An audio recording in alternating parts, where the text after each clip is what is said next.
Cases for COVID-19 are nowhere near where they were for the Omicron variant. In fact, COVID cases have stabilized at some of the lowest levels we've seen all pandemic. But eastern parts of the U.S. are seeing a slight uptick, and Washington, D.C. is having a rather high-profile outbreak with several top politicians, including House Speaker Nancy Pelosi, now testing positive for the virus. White House medical advisor and infectious disease expert Dr. Anthony Fauci is saying that he does expect cases to increase in the coming weeks, fueled by the BA.2 variant, and that a larger surge could arrive sometime in the fall.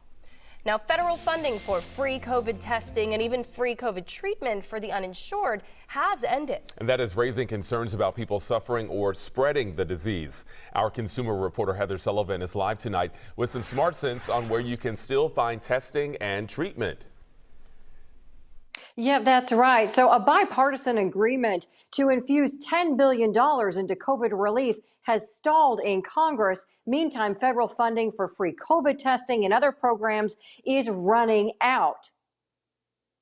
Throughout the pandemic, free access to COVID testing, even for the uninsured, helped reduce the spread. There's no new money. And so the money that the administration had at its disposal to reimburse providers and to buy more products is essentially drying up.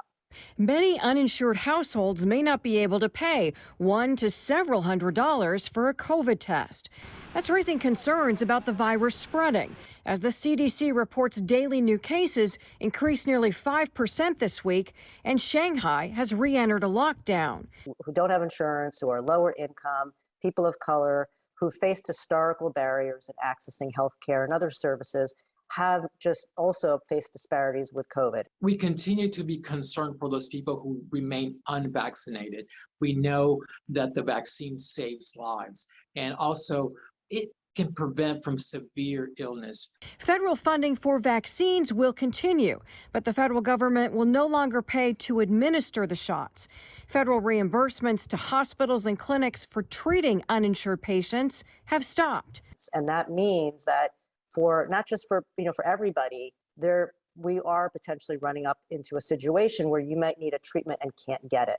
And if you're uninsured and you can get it, you might have to pay for it. If you're not feeling well, health experts offer tips to know whether it might be COVID or an allergy attack, which includes watery, itchy eyes, coughing, and a runny nose. With COVID, you're going to have maybe fever, chills, you have muscle pain, you're in bed or you're on your sofa. Also, you have loss of taste, loss of smell. If you are uninsured, you can still get free COVID testing and vaccinations at Houston Health Department and Harris County Public Health sites, or you can order free home tests from the federal government website. And I have put links to those free home tests as well as the local sites that will still offer free COVID testing and vaccinations. It's all on Sullivan Smart Sense on Fox26Houston.com. Heather Sullivan, Fox 26 News.